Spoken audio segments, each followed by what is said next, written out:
Meus queridos e amados irmãos, vamos abrir as nossas Bíblias, ou a nossa Bíblia, na primeira carta de Paulo aos Coríntios. Primeira carta de Paulo aos Coríntios, nós estamos em nossa série de mensagens, nesta carta tão preciosa, no capítulo 15. Então, 1 Coríntios, capítulo 15.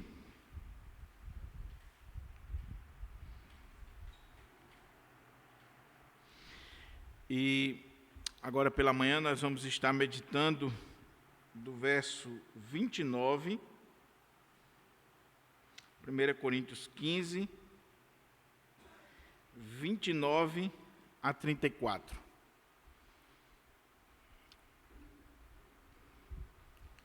Primeira Coríntios 15, 29 a 34. Como os irmãos sabem, nesta série eu estou usando a versão King James atualizada. Então diz assim a palavra do Senhor: se não há ressurreição, que farão aqueles que se batizam pelos mortos? Se de maneira alguma os mortos não ressuscitam, por qual razão então se batizam em benefício deles? De igual modo, nós mesmos, por que estamos nos expondo a perigos o tempo todo? Todos os dias enfrento a morte, e afirmo isso, irmãos, porquanto sois meu orgulho em Cristo Jesus, nosso Senhor. Portanto, se foi simplesmente por razões humanas que lutei com feras em Éfeso, que lucro obtive nisso? Ora, se os mortos não ressuscitam, comamos e bebamos, porque amanhã morreremos.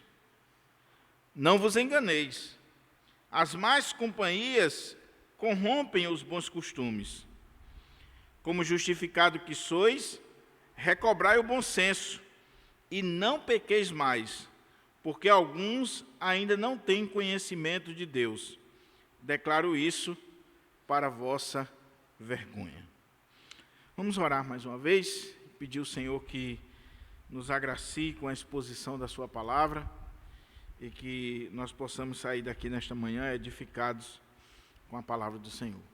Pai querido, estamos diante da Tua palavra, que é inspirada pelo Teu Espírito Santo, que é inerrante, é infalível, é suficiente para as nossas vidas. E eu quero Te pedir, meu Pai, que este mesmo Espírito que inspirou o apóstolo Paulo, agora possa estar dando discernimento para cada um de nós, possa estar iluminando as nossas mentes, os nossos corações, nos dando a intrepidez necessária também na ministração da Tua palavra. Que essa palavra possa encontrar guarida no meu coração, no coração da Tua igreja, do Teu povo que aqui se reúne e aqueles que serão alcançados pela mensagem que ficará gravada. É em Cristo que eu Te oro, meu Pai, suplicando pela Tua bênção, em nome de Jesus. Amém. Por favor, mantenha aí a sua Bíblia aberta nesse texto, para que a gente possa estar considerando ele com a graça de Deus. O tema da mensagem nesta manhã é: se não há ressurreição de mortos, ou se não há ressurreição, quais as implicações? Implicações para o nosso dia a dia, para a nossa vida, para a nossa caminhada, implicações éticas, morais, espirituais e até mesmo intelectuais. Se não há ressurreição, quais as implicações? Nós estamos já há um tempo neste capítulo 15 da primeira carta de Paulo aos Coríntios, e o tema principal deste capítulo é a ressurreição de Jesus. E uma vez que Paulo defende a ressurreição de Jesus, ele defende a ressurreição dos mortos de um modo geral, porque Cristo é a primícia daqueles que irão ressuscitar. Havia um problema na igreja de Corinto, você sabe muito bem, de que algumas pessoas, alguns irmãos ali daquela igreja, estavam dizendo ou conversando uns com os outros e afirmavam que não havia ressurreição de mortos. Não é que eles não acreditassem na imortalidade da alma ou de uma vida pós-morte. Eles acreditavam nisso, senão não eram cristãos.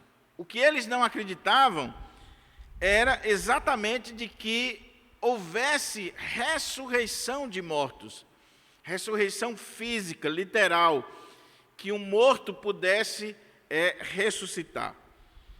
Nós já vimos que isso tinha influência da filosofia grega, dualística.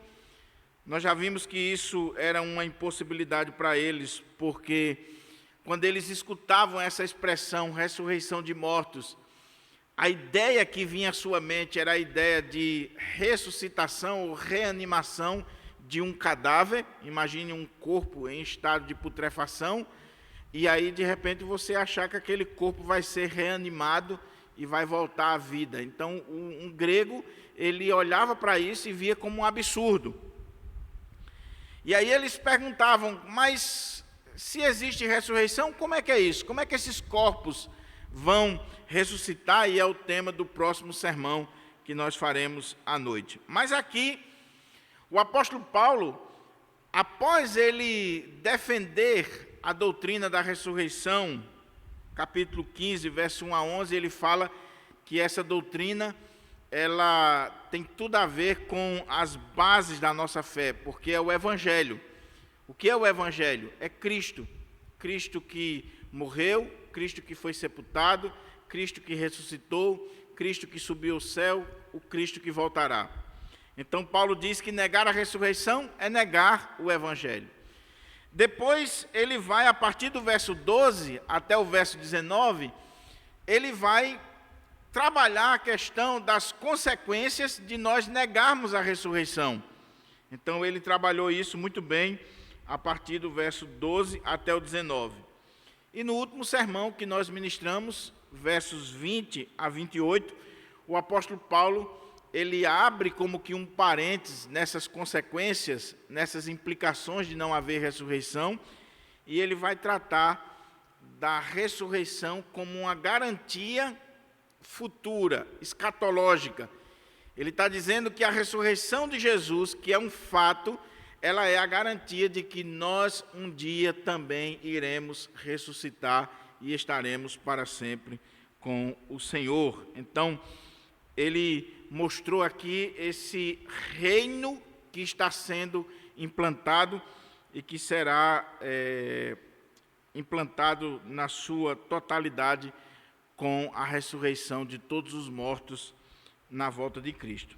Mas, após ter falado sobre isso, a partir aqui desse texto que nós acabamos de ler, do verso 29 até o 34, o apóstolo Paulo volta ao tema que ele vinha falando do verso 12 ao verso 19. As consequências, as implicações de não haver ressurreição. O que Paulo está dizendo aqui é, ok, irmãos da igreja de Corinto, vamos dizer que vocês estejam certos, que não há ressurreição. Eu acredito que há ressurreição, eu defendo a ressurreição, até porque a ressurreição ela aconteceu com Cristo, que é as primícias. Mas se não houver, quais seriam as consequências e as implicações? No texto anterior, ele deu algumas, e agora ele vai trabalhar 3 ou 4 implicações para o nosso dia a dia. Isso aqui é fundamental, meus irmãos, porque quando nós olhamos um texto como esse, talvez a gente imagine que esse texto tem tudo a ver para as pessoas daquela época, mas esse texto tem a ver conosco aqui hoje. Negar a ressurreição, ou defender a ressurreição, acreditar na ressurreição, tem implicações para a nossa vida hoje, para a prática da nossa vida aqui nos dias atuais, no nosso cotidiano. Então, Paulo dá aqui 3 ou 4 razões, e esse texto é um texto difícil, um texto polêmico, mas ao mesmo tempo profundo e extremamente importante para a nossa vida. A primeira razão que Paulo dá está aí no verso 29, que talvez seja o versículo mais difícil da Bíblia. Tem muito texto difícil na Bíblia, mas esse aqui talvez seja o mais difícil e os irmãos vão ver por quê. Porque olha o que é que Paulo diz. Se não há ressurreição, ou seja, se nós acreditamos, se nós defendemos, ou se vocês aí de Corinto entendem que não há ressurreição, se não há ressurreição, que farão aqueles que se batizam pelos mortos? Se de maneira alguma os mortos não ressuscitam, por qual motivo então se batizam em benefício deles ou por causa deles? Esse é o primeiro argumento de Paulo para tratar das implicações de se negar a ressurreição. Se não houvesse ressurreição, o que farão aqueles que se batizam pelos mortos? E a pergunta aqui é: o que é se batizar pelos mortos, por causa dos mortos, ou em benefício dos mortos? Eu não sei se você sabe, mas existe uma seita nos nossos dias, os Mormons, né? Eles têm essa prática. Existe na seita Mormon o batismo em prol ou em benefício dos mortos. Os Mormons, eles têm uma prática de ter uma genealogia da sua família, dos seus entes queridos, dos seus parentes, e aí eles podem se batizar em benefício de alguém que já morreu. E eles vão defender à luz desse texto. Porque é o que Paulo está dizendo aqui. Olha o texto. Se não há ressurreição, que farão aqueles que se batizam pelos mortos? Se de maneira alguma os mortos não ressuscitam, por qual razão então se batizam em benefício deles? Qual é a questão aqui? Como eu disse, esse texto é um texto polêmico, é um texto difícil, é um texto que intriga os estudiosos da Bíblia. Os irmãos terem uma ideia, um dos melhores comentaristas da primeira carta aos Coríntios, que eu tenho utilizado muito nessa série, é o Dr. Gordon Fee, já falecido, que escreveu um comentário da carta aos Coríntios que tem mais de 1000 páginas. Ele dedicou muitos anos da vida dele a estudar a carta aos Coríntios. E o Dr. Gordon Fee, no seu comentário, ele dá 40 interpretações desse versículo aqui. 40 visões diferentes dos estudiosos. E ele está fazendo um resumo. Porque existe teses, existe estudos para entender isso aqui. Por quê? Porque soa estranho para nós.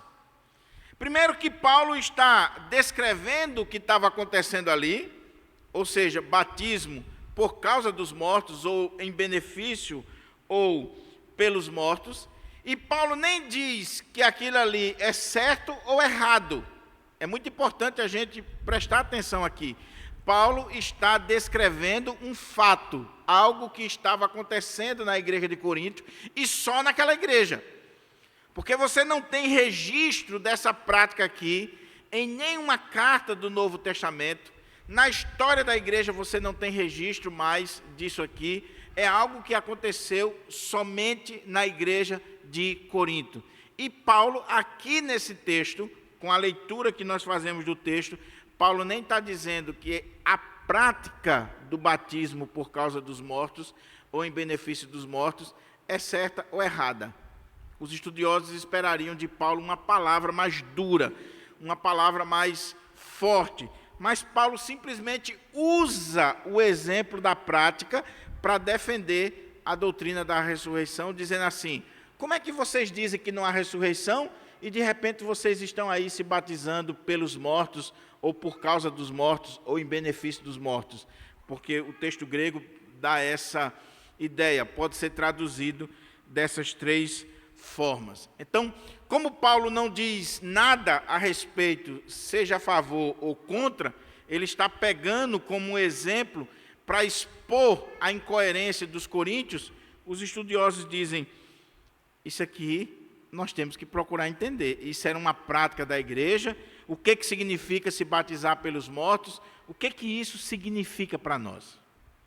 Bem, é claro que eu não vou falar aqui das 40 visões ou de mais visões desse texto, mas eu resumi 3, que são as 3 principais, e vou dizer a que eu acho que deve ser a melhor para que a gente defenda, mas você pode ficar à vontade para defender a sua linha, até porque o ponto não é esse.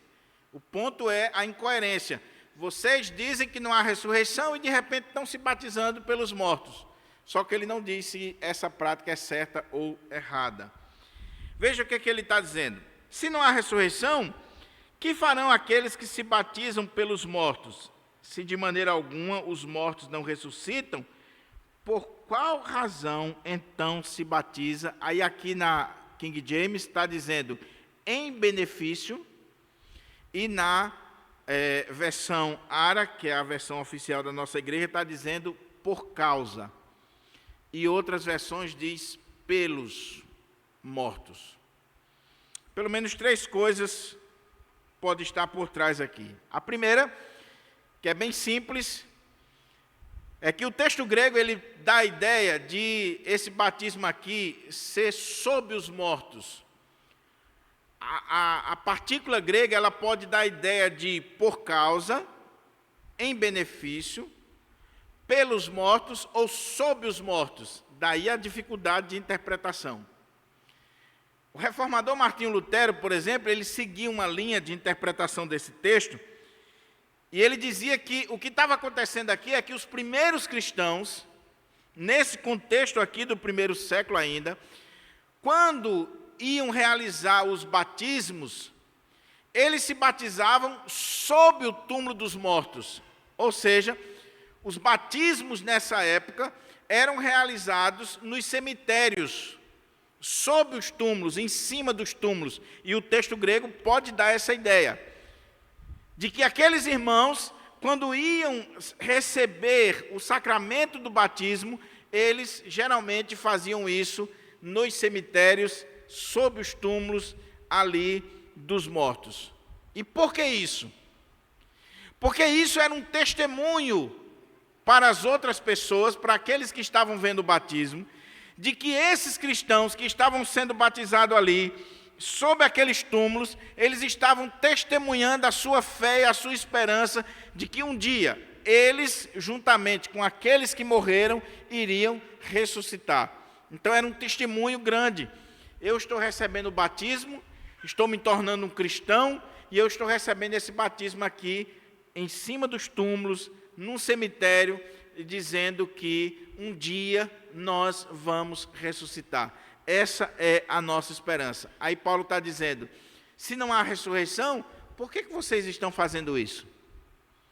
Por que alguns aí estão indo para os cemitérios, se batizando sob os túmulos, e aí essas pessoas estão dando um testemunho, mas se não há ressurreição, essa prática aí não significa nada. Segunda coisa, havia alguns que se batizavam por causa dos mortos. O que seria isso? Imagine um cristão verdadeiro, ele morreu. E aí um familiar dele, ou um parente, um amigo, alguém que gostava muito daquela pessoa, de repente ele diz assim, espera aí, se eu quero encontrar com essa pessoa um dia, eu tenho que ser cristão. Então eu vou ser cristão e eu vou me batizar por causa daquele morto. Eu vou me batizar porque um dia eu quero rever aquela pessoa, eu quero encontrar aquela pessoa. E como é que eu vou reencontrá-la? Eu vou encontrá-la se eu for cristão. Se eu tiver a mesma fé, se eu tiver o mesmo Cristo. Ele estava certo, então, se ele foi para o céu e eu sou um cristão verdadeiro e eu estou me batizando por causa dele. Era por causa da fé daquela pessoa que morreu, do testemunho dela, era por causa da vida que ela viveu, que esses cristãos estavam se batizando. É um filho, por exemplo, que a mãe morreu e era crente. E enquanto a mãe estava viva, ele nunca ligou para a fé, nunca ligou para as Escrituras, para Jesus Cristo, mas a mãe morreu. E aí a mãe morreu, passou alguns anos, e ele começa a ter aquela saudade da mãe, e ele imagina um dia poder encontrar a mãe, e na perspectiva dele, ele só vai fazer isso se ele for um verdadeiro crente, um cristão, e se batizar. Então ele está se batizando por causa dos mortos. Ele veio à fé por causa daquele ente querido que faleceu. É outra possibilidade. A terceira, que é muito interessante, é que esses cristãos, eles poderiam estar se batizando pelos mortos. E aí a ideia aqui seria de um batismo vicário, substitutivo, que é o que acontece, por exemplo, na seita mórmon. Qual é o contexto? Imagine que alguém se converteu e não teve tempo de se batizar. Então uma pessoa está doente, enferma, e de repente o Senhor chamou ela se tornou cristã, ela aceitou a fé cristã, mas ela morreu sem receber o batismo, o ladrão na cruz. Então aquela pessoa partiu sem receber o sacramento do batismo. O que poderia estar acontecendo na igreja de Corinto? Irmãos da igreja de Corinto se batizavam em prol ou por esta pessoa, pelos mortos. Então eu dizia assim: fulano morreu sem receber o sacramento do batismo. Então eu vou me batizar em prol dessa pessoa, por causa dela, ou como diz aqui o texto da King James, em benefício dessa pessoa. As três possibilidades ou mais podem estar por trás aqui. Fato é, meus irmãos, que nós não sabemos. Nós não conseguimos chegar à conclusão, porque Paulo não disse. E onde a Bíblia não tem voz, nós não deveríamos ter ouvidos. É um mistério. Dr. Gordon Fee, depois que ele mostra todas as possibilidades, ele chega no final dizendo assim: a conclusão é que nós não sabemos. A maioria dos comentaristas que eu li, eles dizem: olha, a conclusão disso aqui é que nós não temos certeza, não podemos chegar a um ponto. Agora, qual é o foco do texto? O foco do texto é que Paulo está dizendo: olha, se não há ressurreição, se não existe ressurreição de mortos, por que alguns de vocês estão se batizando por causa dos mortos, em prol dos mortos, ou pelos mortos, em benefício dos mortos? Essa prática aí não faz nenhum sentido. E qual é a aplicação que Dr. Martinho Lutero faz desse texto? Ele diz o seguinte: meu irmão, não adianta você acreditar no sacramento e você receber, por exemplo, o sacramento do batismo, da ceia, você participar daquilo que a igreja oferece para você, se você não crê na doutrina principal. O sacramento do batismo em si, ele não vale nada se você não crê na doutrina principal, na ressurreição dos mortos. Não é o batismo que vai lhe salvar, não é a Santa Ceia que vai lhe salvar, não são as práticas religiosas ou litúrgicas que vai lhe salvar. O que vai lhe salvar é o verdadeiro evangelho, como Paulo diz no início do capítulo. Se você recebeu o evangelho, se você acreditou no evangelho, e se você não abriu mão do evangelho. E o que é o evangelho? Cristo. O Cristo que morreu, o Cristo que foi sepultado, o Cristo que ressuscitou, o Cristo que subiu aos céus, o Cristo que voltará. Se você não crê nisso, meu irmão, de que adianta você estar sendo batizado, ou batizar-se, ou fazer isso em prol de A, B ou C? Não adianta. O sacramento em si não tem eficácia se você não tem o verdadeiro evangelho. Esse é o ponto aqui. E é aqui onde a gente deve se firmar. Porque não adianta, infelizmente nós vivemos num país, por exemplo, onde as pessoas são crédulas, são religiosas, onde as pessoas praticam as coisas que a religião determina, elas são dizimistas, são ofertantes, frequentam os cultos, elas muitas vezes batizam seus filhos, faz tudo. Mas se ela não crê no verdadeiro evangelho, se ela não crê na mensagem de Cristo, no Cristo que foi morto e ressuscitou, De que adianta? De que adianta? Então, esse é o primeiro argumento do apóstolo Paulo. Primeiro, se não há ressurreição de mortos, então o que vocês estão fazendo aí em benefício dos mortos, ou em prol dos mortos, ou por causa dos mortos, não tem sentido algum. Talvez, uma das coisas que eu vi pesquisando, talvez aqui também esteja por trás a ideia de cuidar dos mortos. Por exemplo, se a vida se resume a isso aqui, por que quando alguém morre a gente tem todo um cuidado, toda uma preparação, já naquela época? Hoje existe plano funerário, então a funerária vai lá, limpa aquele corpo, dá um banho, maqueia, ajeita tudo certinho e tal, é aquela cerimônia, tudo aquilo ali que está em volta, para quê? Se não existe ressurreição, se morreu, acabou, por que eu vou estar com todo esse cuidado, com todo esse carinho, com toda essa preocupação, com algo que é simplesmente matéria e que vai se acabar e que vai ficar aqui mesmo? Para que isso tudo? Para que esse cuidado com os mortos, se não há ressurreição? O que Paulo está fazendo aqui é mostrando a incoerência daquela igreja. Mas o sentido desse batismo pelos mortos, nós temos que dar a mão aqui, a palmatória. Não sabemos. Não temos condições de saber definitivamente. Segundo argumento de Paulo, se não houvesse ressurreição, quais seriam as implicações? Primeiro, as nossas práticas litúrgicas, ou sacramentais, ou religiosas, seja ela qual for, são inúteis. Segunda coisa, ele diz assim: de igual modo, nós mesmos, nós aqui os apóstolos, os pregadores, os profetas, aqueles que ministram a palavra de Deus, de igual modo, nós mesmos, porque estamos nos expondo a perigos o tempo todo. Todos os dias enfrento a morte. E afirmo isso, irmãos, porquanto sois meu orgulho em Cristo Jesus, nosso Senhor.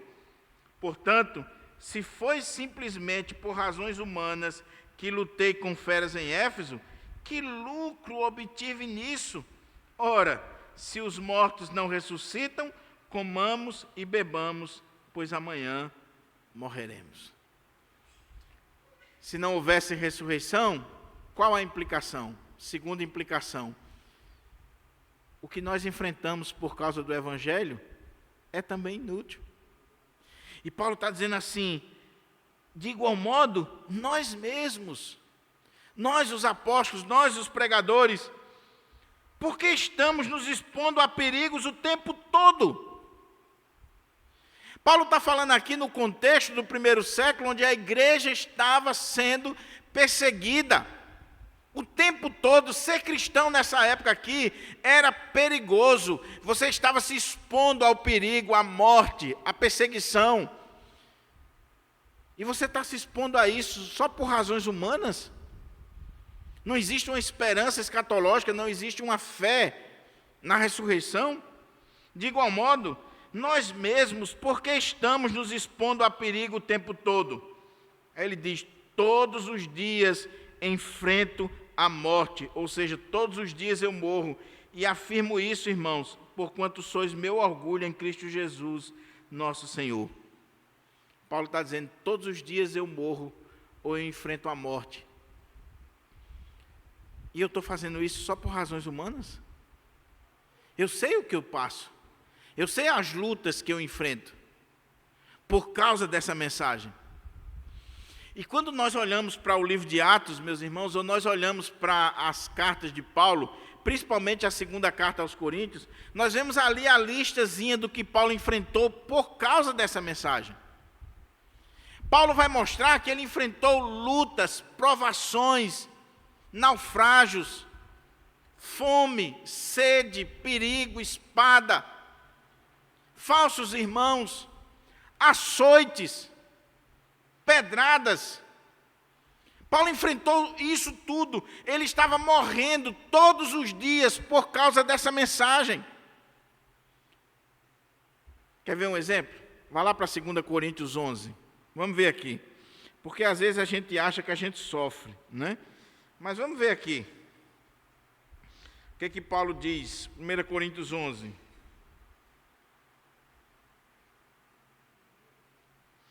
2 Coríntios 11, 23. Só uma listazinha. Nessa carta, Paulo dá 4 listas, mas eu vou pegar só uma para você ver aqui e para a gente tirar um fino do que esse homem passava e que ele enfrentava todo dia. 2 Coríntios 11, 23. São servos de Cristo? Eu ainda mais. Me expresso como se estivesse enlouquecido, pois trabalhei muito mais. Fui encarcerado muitas vezes. Fui açoitado mais severamente, em perigo de morte várias vezes. 5 vezes recebi dos judeus 39 açoites. 3 vezes fui espancado com varas. 1 vez fui apedrejado. 3 vezes sofri naufrágio. Passei um dia e uma noite exposto à fúria do mar. Muitas vezes passei por perigos em viagens, perigos em rios, perigos entre assaltantes, perigos entre meus próprios compatriotas, perigos entre os gentios, perigos na cidade, perigos no deserto, perigos no mar, perigos entre falsos irmãos. Trabalhei arduamente, por diversas vezes fiquei sem dormir, passei fome e sede, e muitas vezes atravessei longos períodos em jejum, suportei frio e nudez. Além de tudo isso, pesa diariamente sobre mim a responsabilidade que tenho para com todas as igrejas. Ora, quem se enfraquece, que eu semelhantemente não me sinta enfraquecido? Quem se escandaliza, que eu de igual forma não fique indignado? Se, portanto, devo me orgulhar, então que seja nas atitudes que revelam minha própria fraqueza. Está vendo aqui a lista? Paulo está dizendo, todo dia eu morro, todo dia eu me exponho a perigos, todo dia eu estou sofrendo no corpo. E ele vai dizer na carta aos Gálatas, eu trago no meu corpo as marcas de Cristo. E não era porque Paulo mandou fazer uma tatuagemzinha bonitinha, não. Ele trazia no corpo as marcas dos açoites, dos apedrejamentos, de tudo aquilo que ele enfrentou. E ele está dizendo aqui, se não há ressurreição, de igual modo, nós mesmos, por que estamos nos expondo a perigos o tempo todo? Todos os dias enfrento a morte e afirmo isto, irmãos, porquanto sois o meu orgulho em Cristo Jesus, nosso Senhor. Eu estou dizendo isso, Coríntios, por causa de vocês. Eu tenho orgulho de vocês. Eu enfrentei tudo isso por causa de vocês, da igreja de Deus, para que o evangelho chegasse até vocês. Eu me orgulho em vocês. Eu vejo a igreja do Senhor plantada, eu vejo a obra do Senhor caminhando, e eu me orgulho. E eu estou dizendo isso por causa dessa questão aqui. O orgulho que eu sinto de ver a igreja de Deus formada, caminhando. Mas, se não há ressurreição, para que eu enfrentei tudo isso?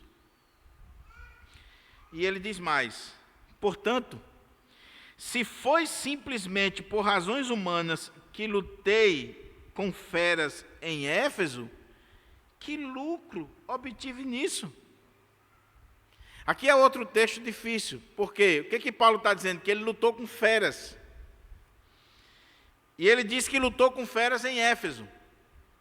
Ele está dizendo, olha, eu enfrentei lutas, provações, perigos de morte, eu morro todo dia, eu estou sendo exposto à morte todo dia, e ele vai morrer por causa do Evangelho.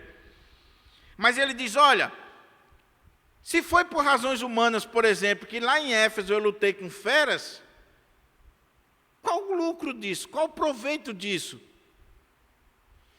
E aí os estudiosos se perguntam, que luta foi essa? Porque a expressão que ele usa aqui é a expressão que era usada para os gladiadores, que lutavam com feras nas arenas romanas. Você lembra muito bem quando o Coliseu Romano foi inaugurado? Aquele Coliseu Romano era usado para as lutas dos gladiadores. Então, se pegava os prisioneiros de guerra, os primeiros cristãos, e colocava ali naquele Coliseu, e aí soltava os leões, os animais ferozes, as feras, e eles vinham ali e lutavam com aqueles homens e devoravam aqueles homens. E Paulo está dizendo, olha, porquanto se simplesmente por razões humanas que lutei com feras em Éfeso, ele pode estar dizendo que lutou com feras literalmente. Alguns estudiosos querem dizer que quando Paulo esteve preso ali em Éfeso, e ele está escrevendo a carta aos Coríntios de Éfeso, Paulo pode ter sido jogado numa arena romana e escapou. É uma possibilidade que alguns estudiosos vão defender. Então Paulo estaria dizendo, olha, eu não só enfrentei perigos de morte com falsos irmãos, com as coisas da natureza, provações que eu enfrentei, mas eu enfrentei feras em Éfeso, eu entrei na arena, eu lutei com animais ferozes. Só que nós não acreditamos nessa linha, por quê? Porque Paulo era um cidadão romano, e um cidadão romano, ele não era condenado a esse tipo de morte aqui, a não ser que ele tivesse perdido a sua cidadania. Mas quando ele está preso em Cesareia, ele apela para Roma, para César, e é por isso que ele vai ser morto em Roma. Então Paulo era um cidadão romano, provavelmente isso aqui não aconteceu. Então ele estaria usando feras aqui de forma metafórica, ilustrativa, não literal. Ele não está dizendo assim, eu entrei em uma arena e lutei com leões. Não. A segunda possibilidade então é que ele está falando aqui das provações que ele enfrentou, a listazinha que nós acabamos de ler. As feras ali seriam as circunstâncias adversas da vida, todas as provas que nós enfrentamos, todas as lutas, principalmente as lideranças romanas, as autoridades. E os estudiosos entendem isso aqui por causa de Inácio de Antioquia. Quando Inácio está sendo levado para o martírio, ele diz que está lutando com feras. E a referência lá são os soldados romanos, as autoridades, aqueles que estavam condenando Inácio. Então Paulo pode estar dizendo assim, olha, eu lutei com feras em Éfeso. E se você lembra do texto de Atos 19, que fala da estada de Paulo ali em Éfeso, Paulo passou 3 anos ali, você vai lembrar que quando Paulo começou a pregar o Evangelho, e aí aqueles que adoravam a deusa Diana dos Efésios, e que vendiam as imagens da deusa, que viviam por causa daqueles nichos, eles provocaram uma revolta, o sindicato ali dos vendedores de nichos, de imagens da deusa, provocaram uma revolta tão grande na cidade que levaram Paulo diante das autoridades. O que é que Paulo estaria dizendo? Naquele momento ali, Paulo está lidando com feras, enfrentando a morte. É como se ele estivesse numa arena. Imagina aí uma cidade, pessoas enfurecidas, um sindicato lá dos fazedores de imagens, as autoridades romanas, e você está ali no meio sendo acusado, sendo julgado, sendo apedrejado, caluniado. Paulo olhou aquela cena ali e era como se ele estivesse numa arena lidando com feras. É a outra possibilidade, e que nós cremos que seja a que ele está falando aqui por causa do contexto. Mas alguns estudiosos também querem dizer que quando Paulo está dizendo assim, olha, eu lutei com feras em Éfeso, que Paulo está falando aqui das suas paixões, das suas tentações, daquilo que pertence à sua carne. O que ele está dizendo aqui? Irmãos, eu luto contra os meus desejos, contra as minhas paixões, contra tudo aquilo que está comigo. Eu me privo daquilo que o meu corpo deseja, são feras, são coisas que estão ali querendo dar vazão, mas eu luto contra isso. Eu abro mão de muita coisa por causa do Evangelho, mas se é simplesmente por razões humanas, se não existe vida após a morte, se não existe ressurreição, o que eu estou fazendo? Aí ele vai usar essa expressão, comamos e bebamos, porque amanhã morreremos. O que ele está dizendo aqui, meus irmãos? E ele está tirando esse texto lá de Isaías 22:13, onde faz referência ao povo de Israel, quando os babilônicos estavam para invadir ali, e o povo de Israel, mesmo diante da palavra de Deus, mesmo diante da invasão babilônica, diante de tudo aquilo que eles estavam sofrendo, o texto diz lá que eles comiam, bebiam, festejavam, estavam gozando a vida como se nada fosse acontecer. Paulo está dizendo, se não existe ressurreição, meu irmão, é beber, cair e levantar. Pode colocar em prática essa música aí na sua vida. Se não existe vida após a morte, se não existe céu, se não existe inferno, se não existe juízo final, se não existe ressurreição dos mortos, se a vida se resume a isso aqui, nós estamos perdendo nosso tempo se nós não estamos desfrutando das coisas desse mundo. Comamos e bebamos, porque amanhã vai morrer. E logo, faça como os israelitas. Os israelitas achavam que não ia ter um cativeiro, que não ia enfrentar nenhum tipo de situação. Ao invés deles estarem se preparando para aquilo ali, eles estavam festejando, comendo, bebendo, dançando, brincando, até que Nabucodonosor veio, invadiu e levou todo mundo para o cativeiro. Pegou de surpresa todo mundo, bebendo, dançando, brincando, achando que a vida é isso aí.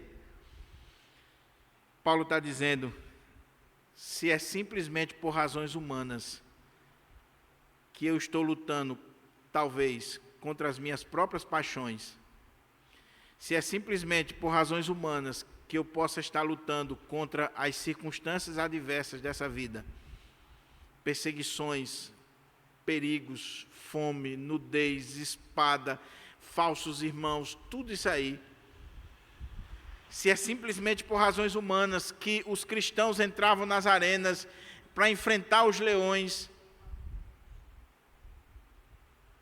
de que adiantou? Qual o sentido que fazia disso? Então, vamos comer e beber, porque amanhã nós morreremos. Talvez Paulo esteja chamando a atenção aqui daqueles irmãos que iam para os templos pagãos, lembra? Lá do capítulo 8, 9 e 10. Talvez era esse grupo que estava dizendo que não há ressurreição, que a vida se resume a isso aqui. Por isso que eles não tinham problema de ir para os templos pagãos, de comer, beber, de participar das prostituições ali nos templos pagãos. Então Paulo está dizendo, realmente, vocês estão certos. Se não existe ressurreição, se não houvesse ressurreição, ou se não há ressurreição de mortos, então comam, bebam, vivam a vida de vocês aí nos templos pagãos.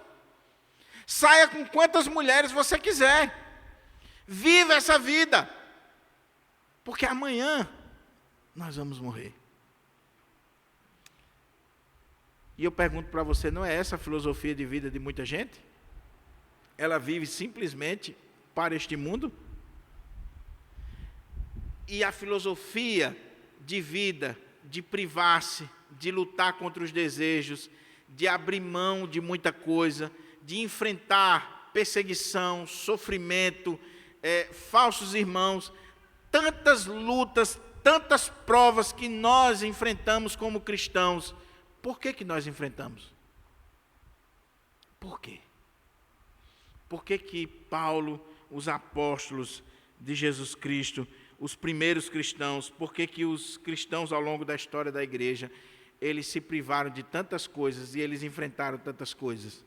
Porque acreditavam que a vida não se resume a isso aqui, que ela tem um sentido muito maior, ela tem um alvo muito maior, algo nos espera lá na frente. Agora, se não existe esse algo, então comamos e bebamos, porque amanhã nós vamos morrer. Não faz sentido se privar, não faz sentido enfrentar lutas, não faz sentido enfrentar as feras, não faz sentido as provações do nosso dia a dia. E aí vem o terceiro e quarto argumento de Paulo, que ele vai dizer assim: não vos enganeis. Irmãos, não se deixem enganar. Não se enganem. Cuidado para vocês não serem iludidos, enredados, enganados. Ele está dando uma ordem para aquela igreja e uma ordem no presente. Igreja de Corinto, não se engane. E ele já tinha dito isso antes. E olha como é que ele diz aqui: irmãos, não vos enganeis, as más companhias corrompem os bons costumes. Ou as más conversações, as más companhias. O que estava acontecendo ali em Corinto? É que um grupo pequeno, não era toda a igreja que estava corrompida, era um grupo. Mas esse grupo estava levando os demais ao engano, ao erro, a práticas erradas. Gente que não acreditava mais em Deus, gente que não tinha uma esperança escatológica, gente que não acreditava em céu e inferno mais, gente que achava que a vida se resume isso aqui, e estava corrompendo os outros. Sabe por quê? Porque ninguém quer pecar sozinho. Ninguém quer pecar sozinho. Ele sempre quer levar outro. Ele não quer ir só. E na igreja de Corinto, aquele grupo que estava dizendo que não há ressurreição e que estavam vivendo a vida de forma promíscua, estava enganando outros e levando outros a pecar. Então Paulo diz: não vos enganeis, as más companhias corrompem os bons costumes. O que esse texto significa aqui no contexto? Alguns estudiosos dizem que essa expressão que Paulo está usando aqui, comamos e bebamos, pois amanhã morreremos, era uma expressão dos próprios coríntios, daqueles que defendiam isso, daqueles que diziam assim: olha, o que nós fazemos com o corpo não tem nada a ver, porque esse corpo ele vai ficar aqui. Lembra do capítulo 6, quando nós falamos da teologia do corpo? Então, eles faziam a diferença entre alma, espírito e corpo. Tudo aquilo que diz respeito ao espírito é bom. O que diz respeito à matéria, ao corpo, é mau. Então, o que eu faço com esse corpo não tem nada a ver com a eternidade. Então, qual o problema? Então, eles diziam: comamos e bebamos, porque amanhã nós vamos morrer e isso aqui vai para a terra e acabou.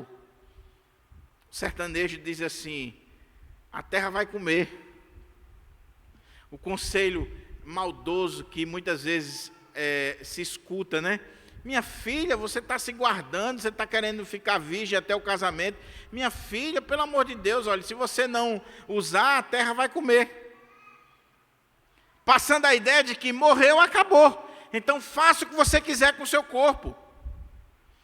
Comamos e bebamos, porque amanhã nós vamos morrer. Pastor, eu tenho que aproveitar a vida enquanto eu estou vivo. Porque morreu, acabou. Aí Paulo diz: cuidado, igreja de Corinto, não se enganem, porque isso aí, esses que defendem essa ideia, são más companhias, e as más companhias corrompem os bons costumes. Cuidado, irmãos. E Paulo está falando aqui de gente dentro da igreja, ele não está falando do mundo, não. Eu cresci na igreja e eu vi muitas vezes irmãos usando esse texto aqui para dizer assim: olha, Gutenberg, você não pode ter amizade com gente do mundo não, porque a Bíblia diz que as más companhias corrompem os bons costumes. Já viu isso, Gutenberg, sendo usado esse texto? Paulo não está falando aqui de você não ter amizade com o incrédulo, não. Até porque se você não tiver amizade com o incrédulo, você vai ter que sair do mundo. Existe mais incrédulo do que crente.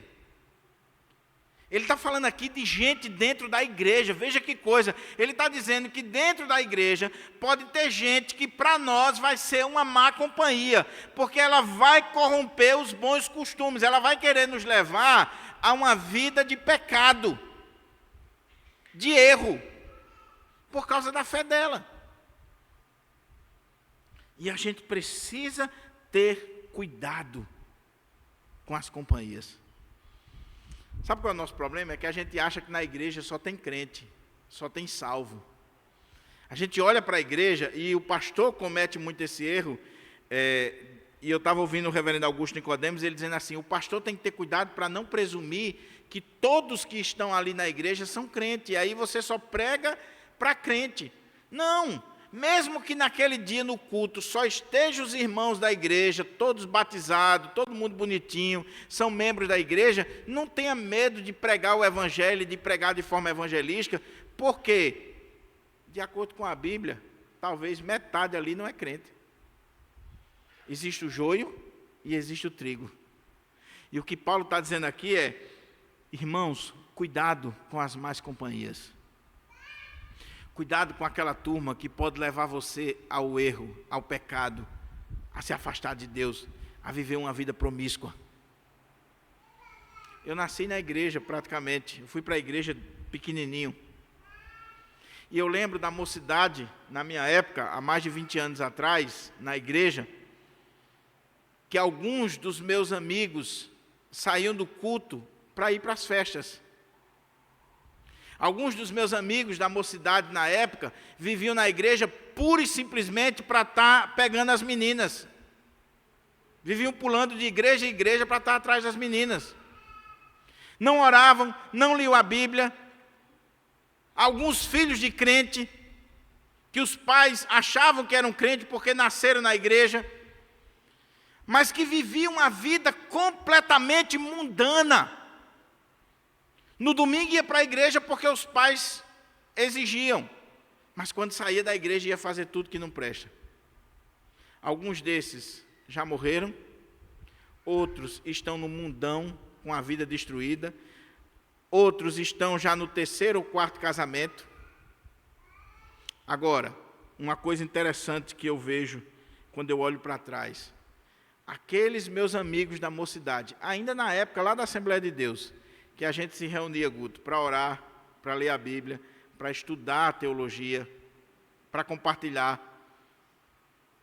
Pelo menos 4 que eu estou lembrando aqui são pastores, são presbíteros, são diáconos, são obreiros na casa do Senhor, estão firmes na fé, porque não viviam brincando, e outra coisa, não viviam com as más companhias. Cuidado com a má companhia dentro da igreja, porque ela pode levar você para o pecado, para o erro. Então Paulo diz, não se enganem, ou não se deixem enganar, não se permitam enganar, as más companhias corrompem os bons costumes. E é preciso a gente estar alerta, pedindo a graça de Deus sobre isso. Aí Paulo vai concluir dizendo assim, como justificado que sois, recobrai o bom senso, e não pequeis mais, porque alguns ainda não têm conhecimento de Deus. Declaro isso para a vossa vergonha. 2 ordens aqui nesses 2 textos que são interessantes. Primeiro, Paulo diz assim, não se enganem, não se deixem enganar, as más companhias corrompem os bons costumes. E ele está citando um poeta grego chamado Menandre. Ele está citando esse poeta, esse adágio. Aí depois ele diz, não pequeis, porque aqueles irmãos estavam pecando doutrinariamente, é um pecado, quando você está abrindo mão ou descrendo de uma doutrina, é um pecado teológico, você está pecando por não acreditar na doutrina correta. Mas quando Paulo diz aqui, não pequeis, ele também está falando desse contexto anterior. Qual é o contexto anterior? Das más companhias, do comer e beber, porque amanhã nós vamos morrer. O que é que Paulo está condenando aqui? Essa filosofia hedonista, do prazer, do viver pelo prazer. E ele diz, irmãos, recobrem o bom senso. Voltem à sobriedade. É justo que eu fale isso. Ou, como diz aqui na King James, vocês são crentes, vocês são justificados, então é justo que eu cobre isso de vocês. Eu não estou falando com gente do mundo, eu estou falando com gente crente, justificada, então é justo que eu cobre isso de vocês. Não pequem. Não vivam no pecado, porque alguns ainda não têm conhecimento de Deus, e eu digo isso para a vergonha de vocês. Você já pensou como Paulo está sendo duro com aquela igreja? O que Paulo está dizendo é que aqueles irmãos, eles estavam negando a ressurreição, e uma vez que eles negavam a ressurreição, eles estavam vivendo uma vida no pecado, uma vida voltada para os prazeres, para o hedonismo, para a carne. E com isso eles não só pecavam, mas levavam outros a pecar. E Paulo está dizendo que tudo isso estava acontecendo porque eles não tinham conhecimento de Deus. Faltava conhecimento. E é triste porque Paulo está falando isso com uma igreja que achava que tinha muito conhecimento, que tinha todos os dons, uma igreja que se orgulhava de ser conhecedora das coisas de Deus, e Paulo está dizendo, nada disso. Aqueles que estão negando a ressurreição e que estão vivendo essa vida hedonista no pecado e levando outros a pecar, vocês não têm conhecimento de Deus. E eu digo isso para a vergonha de vocês.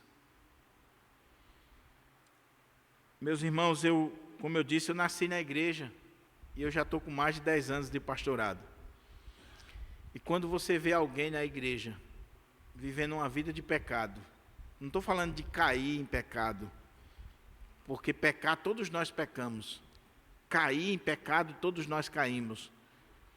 Eu estou falando de viver no pecado e amar essa vida de pecado e levar outros consigo. Pode ter certeza, falta de conhecimento de Deus. Essa pessoa não conhece a Deus. Quando você vê um jovem da igreja, quando você vê um irmão da igreja vivendo uma vida completamente no pecado, é por falta de conhecimento de Deus. Ele pode até dizer que conhece a Escritura, mas não conhece. É falta de conhecimento de Deus. Porque quem conhece a Deus, quem tem intimidade com Deus, não vive na prática do pecado. Ele pode até cair. Pecado na vida dele é um acidente. Ele cai, é uma queda. Mas não é uma prática da sua vida. Ele não vive na prática do pecado. Ele não vive uma vida hedonista, voltada para os prazeres da carne. Ele pode até ser surpreendido, mas viver, não. Por quê? Porque ele tem conhecimento de Deus. Esta semana eu estava vendo um pastor falando, e ele disse uma coisa muito interessante. Que Martyn Lloyd-Jones, quando um casal chegava para ele, para tratar de um problema no casamento, no relacionamento, Martyn Lloyd-Jones, como médico, ele defendia que nunca você deve focar nos sintomas, você deve ir para a causa do problema. Não os sintomas, tratar os sintomas não, você tem que ir à causa. Qual é a causa disso aqui? E quando alguém chegava diante dele, um casal, por exemplo, com um problema, antes dele tratar daquele problema específico, a primeira pergunta que ele fazia é, como é que está a sua vida com Deus? Como é que está a sua vida de oração? Como é que está a sua vida de leitura da Bíblia? Como é que está a sua comunhão com Deus? Ele ia na causa. Porque tratou isso aqui, você trata as outras coisas. Então, quando você vê alguém que está vivendo uma vida hedonista, uma vida no pecado, que está começando a descrer das doutrinas bíblicas, que está indo para o mundo, seja seu filho, seja alguém que você conhece, um irmão da igreja, tal, não vá tratar daquele problema específico, daquele sintoma. Vá ver se essa pessoa está lendo a Bíblia, se ela está orando. Vá ver se essa pessoa está se aprofundando nas coisas de Deus. Vá ver se essa pessoa tem intimidade com Deus. E você vai descobrir que o que falta nela é conhecimento de Deus. Porque quem conhece a Deus, quem tem intimidade com Deus, quem vive na presença de Deus, a vida é completamente diferente. O que Paulo está dizendo é, igreja de Corinto, vocês estão negando a ressurreição, vocês estão vivendo uma vida dissoluta, vocês estão caminhando através dessa filosofia hedonista. Sabe por quê? Porque falta em vocês conhecimento de Deus. Vocês se acham demais, mas falta conhecimento de Deus. E eu digo isso para a vergonha de vocês. Eu digo isso para envergonhar vocês mesmos. E o texto é muito claro, porque na cultura da época, na cultura grega, principalmente na cidade de Corinto, que era uma cidade extremamente orgulhosa, eles tinham muito gosto, muita avidez pela honra, pelo nome, pelo status, como todos nós temos. Então imagine Paulo chegar para aquela igreja e dizer: vocês não têm conhecimento de Deus. Vocês acham que têm, mas não têm. Vocês estão precisando ler mais a Bíblia, vocês estão precisando orar mais, vocês estão precisando de mais comunhão com Deus, porque é exatamente esse o problema de vocês. O problema de vocês não é negar a ressurreição. O problema de vocês não é pura e simplesmente se batizar pelos mortos. O problema de vocês é falta de conhecimento de Deus. Está faltando Bíblia, está faltando intimidade, está faltando vida com Deus. E é para vergonha, é para envergonhar mesmo que eu estou dizendo isso com vocês.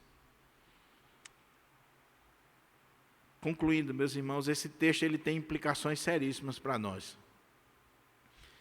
Porque as aplicações que nós podemos tirar para a nossa vida aqui, nos 3 pontos, são simples, eu destaquei e vou só trazer à memória. Primeiro, qualquer ritual, seja ele qual for, litúrgico, seja qual for, que nós estejamos fazendo, mas que não tenha a doutrina correta, a base correta, é inútil. Segundo, qualquer sofrimento, qualquer trabalho, qualquer coisa que nós estejamos realizando na casa do Senhor, se nós não estivermos com a doutrina correta, se nós não acreditarmos naquilo que a palavra de Deus coloca, também vai ser inútil. Você pode trabalhar na igreja desde criança, se você realmente não tem o Evangelho, você vai ter uma grande surpresa naquele dia. E a terceira coisa é que nós precisamos ter cuidado com uma vida totalmente hedonista, voltada para o prazer. Isso aqui é muito sério, meus irmãos, do que Paulo está dizendo aqui, a implicação para a nossa vida. Porque eu concordo com a maioria dos comentaristas que eu li, e o próprio reverendo Augusto Nicodemos, no seu comentário desse texto, ele destaca. Nós que estamos aqui, você quer saber se você está com falta de conhecimento de Deus, ou que você está se afastando de Deus? É quando as coisas desta vida, os prazeres, quando o hedonismo, a busca do prazer, é mais forte na sua vida do que as coisas de Deus. É quando você deixa de estar no culto para estar na praia ou para estar viajando. É quando você deixa as coisas de Deus pelas coisas desta vida. Porque você está buscando satisfação aqui e não mais em Deus. Que Deus tenha misericórdia de nós e que Deus nos ajude a vivermos uma vida que glorifique o seu nome. E que Deus nos ajude, esse é o ponto, a viver a nossa vida. Não é que Deus é contra o prazer. Você pode desfrutar das coisas desta vida para a glória de Deus. Mas viver esta vida, ou nesta dimensão, sabendo que existe algo maior e melhor que nos espera. A ressurreição dos mortos. Uma vida eterna. É isso que norteia a nossa vida. É por causa disso que nós sofremos, enfrentamos lutas, é por causa disso que nós abrimos mão de alguns prazeres, até lícitos, é por causa disso que nós vivemos a esperança da ressurreição. Agora, se não houvesse ressurreição, tudo isso era inútil. Que o Espírito Santo de Deus aplique essa palavra no nosso coração, em nome de Jesus.